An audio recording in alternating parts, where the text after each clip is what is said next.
Oke, IM berikutnya akan gue review adalah salah satu IM yang gue yakin kalau lu googling sekarang sebelum lu nonton video ini, lu cuma akan menemukan review yang membahas dengan bahasa Jepang atau Cina gitu.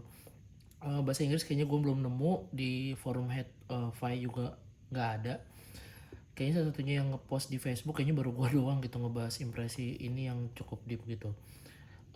Gue terakhir ngecek sih sekitar 2 bulan yang lalu ya, tapi nggak tahu saya sekarang. Ini adalah Continuum Suara. Buat yang belum tahu, gue yakin banyak yang belum tahu sih. Jadi Continuum itu adalah uh, brand dari Korea. Jadi CEO-nya itu adalah foundernya si Continuum ini adalah salah satu ex CEO-nya Astol and Kern ya, yang biasa bikin dap-dap mahal tuh dari Korea. Jadi dia baru bikin 2 IM di under Continuum, yaitu Suara sama Ulim. Ulim itu sekitar 2 juta something. Continuum ini gue beli sekitar 7 jutaan gitu. Gue beli di sekitar awal Desember kalau gue nggak salah ya. Jadi gue akan review ini buat teman-teman yang belum tahu ya. Ini adalah Continuum Suara. Kita bahas boxnya dulu. Sini ada IM-nya langsung. Kemudian misalnya suara, soaring on sound. Terus ada 3 BA plus 1 dynamic driver, 8 wire silver plated OFC cable, sama 3D printed shell-nya ya. Kemudian di sini dia penjelasan speknya juga dalam bahasa Inggris. Menurut gue ini sangat menyenangkan untuk dibaca, jadi nggak terlalu ribet karena biasanya kan dual bilingual ya, itu kadang tulisannya kecil-kecil, agak susah bacanya gitu. Oke, misalnya ada tulisannya Continuum dan lain-lainnya. Langsung aja kita unboxing. Aduh, kenapa sih lengket banget? Dah elah. Oke, di sini tadi nota pembelian gua. Terus ini kita lihat langsung ada IM-nya itu sendiri. Di sini ada, kita dapat case-nya ya. Case-nya ini bahannya jeans gitu. Terus kemudian ada IM-nya itu sendiri. Nah ini menariknya dia di belakang gini ya. Jadi agak sedikit nyusahin sebenarnya. Ini ada kitabnya juga yang nggak akan pernah gue baca seperti biasa. Biarin aja lah tuh jatuh. Terus kemudian ini ada ear tipsnya. Nah, ear tipsnya ini tadinya gue kira kayak final type E ear tips gitu pak, ternyata bukan. Apa iya ya, nggak tahu sih, soalnya nggak ada tulisannya. Biasanya ini mirip nih, gue tuh beli Kinera Verdandi tuh ada tulisannya final type E gitu. Ini tuh enggak. Terus bahannya juga mirip-mirip sih ya sebenarnya ya, cuman nggak gue pakai. Mungkin kalau teman-teman ada yang tahu ini ear tips merek apa, bisa infokan ke gue di kolom komentar. Oke, kita langsung bahas ayamnya saja. Dan case-nya nih, carrying case-nya bahannya jeans, terus kayak jeans gitu ya harusnya ya. Bukan, sorry. Kayak sulaman gitu deh. Bukan jeans. Terus tapi dia kayak jeans gitu ya, padahal bukan. Terus nih menurut gua agak cukup mudah ketekan ya. Kalau lu taruh di tas udah pasti rusak sih kalau banyak barang ya. Terus ini kita langsung dikasih 2 kabel. Kabel yang keduanya itu adalah dengan jack 4,4 ya, kabel balance. Terus kemudian di sini ada koneksinya itu adalah dengan 2 pin kayak ya. Oke, ini gue simpen dulu karena gue lebih sering pakai yang 3,5 mm. Oke, kita kan bahas body ayamnya dulu.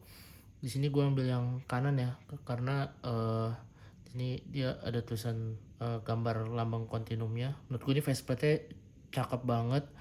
Terus ini nggak emboss ya, atau nggak timbul, jadi dia di dalam gitu. Terus dia ini warnanya kayak coklat muda gitu ya, coklat tua atau warna apa sih namanya? Sorry kalau laki-laki tuh kalau ngomongin warna tuh agak susah pak. Pokoknya coklat aja lah warnanya. Nozzle-nya tuh cukup panjang menurut gue, tapi nggak terlalu besar, standar aja. Terus udah gitu ini dia ada lekukan ininya ya. Menurut gue ini kalau dipakai cukup nyaman sih ya kalau di kuping gue ya, cuma memang agak nyembul sedikit. Terus di sini dia karena transparan, lo bisa lihat konfigurasi drivernya ya. Ini kayaknya ada 2 BA, 1 dynamic driver. Nih kayak satu lagi gue belum lihat nih. Satu lagi kayaknya ada di sini juga deh, ada 3 tuh. Oke. Terus lumayan tebal ya. Jadi kalian mungkin selektif kalau misalkan yang kupingnya agak-agak sensitif atau size-nya kurang gede gitu. Kalau di gue sih so far so good lah. Ini jack yang 3,5-nya. Oke, dari kabelnya sendiri sebenarnya menurut gue ini 8 braided nih agak nggak gitu kelihatan ya kan. Kalau gue taunya 8 braided tuh kayak tali tambang gitu, atau mungkin ada yang 16 braided yang kayak Anaconda. Cuman kalau ini tuh 8 braided tuh kecil gitu. Gue sih lumayan suka sih kabelnya ya sebenarnya, karena ini untuk mobility tuh enak banget gitu untuk lu pergi atau apapun. Menurut gue menyenangkan lah dan gak lengket-lengket atau kaku gitu. Ini menurut gue kabelnya cukup baik. Di sini gue pakai ear tips seperti biasa, Azla Setna Crystal, karena nozzle-nya yang gak gitu gede dan gue butuh silan yang bagus, akan cocok buat di Azla Setna Crystal. Kita langsung bahas aja impresi suaranya. Yang pertama dari sisi bassnya dulu ya. Menurut gue bassnya sendiri ini bisa dibilang aman banget ya tuningannya, tapi amannya ini adalah aman yang baik gitu. Jadi bukan aman yang aneh-aneh atau yang dia terlalu overpower atau terlalu deep atau terlalu rumble tapi tiba-tiba buntung rumble-nya, enggak. Ini dia semuanya tuningannya bagus untuk sisi bassnya, jadi bisa dibilang tuh aman banget gitu. Jadi kalau gue bilang ini adalah suara bass yang benar gitu. Jadi bassnya cukup deep tapi tidak terlalu deep. Sub bassnya juga rumble tapi nggak terlalu rumble juga gitu. Jadi speednya pun ya bisa dibilang cukup cepet, tapi dia masih menyisakan ekor-ekor rumble yang lumayan lah gitu. Jadi istilahnya itu malah nambahin spektrum wide dari soundstage-nya nanti ya gitu. Menurut gue ini bassnya juga oke, teksturnya juga oke, nggak ada kesan yang istilahnya tuh bocor ke sisi yang lain ya kalau yang gue rasakan gitu. Jadi kalau teman-teman mau nyari IM dengan yang bassnya baik gitu, yang nggak berlebihan tapi tetap engaging karena powernya juga bagus sekali, ini mungkin salah satu pilihan yang tepat untuk di price range segini gitu. Kemudian dari sisi midnya sendiri sama dengan bassnya, menurut gue ini midnya adalah tuningan yang benar gitu, yang correct, yang jadi ketika lu ngedengerin suara perempuan atau suara laki-laki, menurut gue ini sangat menyenangkan sekali gitu. Walaupun kayaknya untuk vocal lovers kayaknya masih kurang smooth ya, karena menurut gue walaupun ini presentasinya di depan gitu, tapi gue nggak merasakan yang terlalu istilahnya tuh merdunya. Kalau kadang kan kalau vokal tuh kalau merdu tuh dia agak lebih wet gitu ya. Kalau ini enggak, kalau ini dia airy sekali gitu. eh Dia bener-bener salah satu IM dengan yang airy banget gitu. Kalau lu belum pernah nyobain IM yang airy kayak gimana, lu cobainnya deh. Lu notice, yang lu notice pertama adalah bener-bener suara yang dihasilkan tuh airy banget gitu. eh Kemudian apa namanya, tadi ya presentasinya di depan, jadi suara vokalnya juga cukup baik, nggak ada yang apa namanya yang jelek atau yang kresek-kresek atau yang kering gitu ya sisi vokalnya.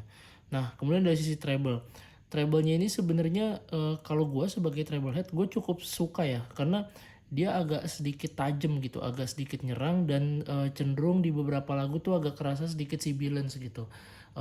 To be honest memang gue nggak gitu suka sibilance-nya ya gitu, tapi ini buat treble head ini menurut gue sangat suka sekali karena dimanjakan dengan yang suara yang dihasilkan karena airy-nya itu ya. Jadi dia tuh untuk sparkling, shining, shimmering, splendidnya tuh oke banget, nggak ada roll off-nya, extended treble-nya juga oke sekali. Cuma ya tadi mungkin kalau lu yang cukup nitpicking karena sisi sibilance suaranya ya, menurut gue lu harus agak sedikit berhati-hati gitu. Tapi again, dari sisi bass, mid, treble menurut gue ini tonalnya bisa dibilang yang konfigurasinya korek ya, selain dari tadi yang sibilance-nya itu tadi. Kemudian dari sisi clarity-nya tadi yang kayak gue bilang agak sedikit sibilance, itu yang gue agak sebel. Cuman overall secara tuningan dia koheren sekali.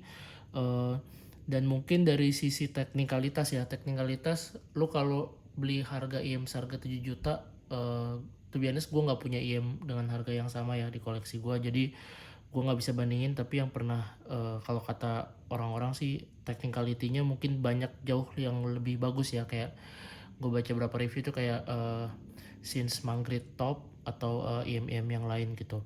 Tapi ini overall secara technical more than enough lah menurut gue. Kemudian dari sisi imagingnya sendiri, ini separasinya bagus, perputaran 3D holografiknya juga oke, nggak ada yang bertumpuk ya. Jadi semuanya itu benar-benar bagus karena ya tadi Airy tadi juga menambahkan kesan soundstage-nya tuh yang luas gitu. Jadi bener-bener lega banget, enak banget, perputaran suara itu juga enak. Bahkan kalau dulu IM yang gue punya ya, kayak U4S, gue lebih suka ini untuk sisi airy atau kelegaan suaranya ya. Tapi teknikalitasnya jauh banget bagusan U4S gitu. Eh, Kemudian dari sisi spesifikasinya sendiri, nah ini nih, kenapa gue pakai 3,5 jack? Ini IM ini bener-bener gampang banget pak di drive. Kalau misalkan lu punya handphone dengan katakanlah lu pakai Apple dongle atau dongle-dongle yang untuk standar ya kayak Type C ke jack gitu kan yang mereknya Ugreen atau apapun gitu, gue yakin ini dicolok aja langsung enak gitu karena suaranya bener-bener gampang banget di drive pak gitu. Jadi lu nggak butuh DAC yang power kayak gimana banget. Sebagai contoh kayak gue misalkan gue pakai Q15 ya, itu lu beda suaranya tuh kayak misalkan gue pakai Verdandi atau Crimson tuh gue butuh volume sampai 30-an sampai 40, di sini tuh cuma 20 gitu di Vio Q15 gitu. Jadi ini bener-bener gampang banget di drive. eh Kemudian apakah ini layak dibeli? Menurut gue layak dibeli, oke banget gitu. Tapi again kalau lu nyari teknikalitas, lu jangan berharap banyak sama IM ini. Tapi kalau sisi nyari yang airy dan tuningan yang oke, yang baik itu secara benar, gue rasa ini salah satu opsi yang bagus. Paling itu aja. Don't forget, trust your own ears. Goodbye everyone.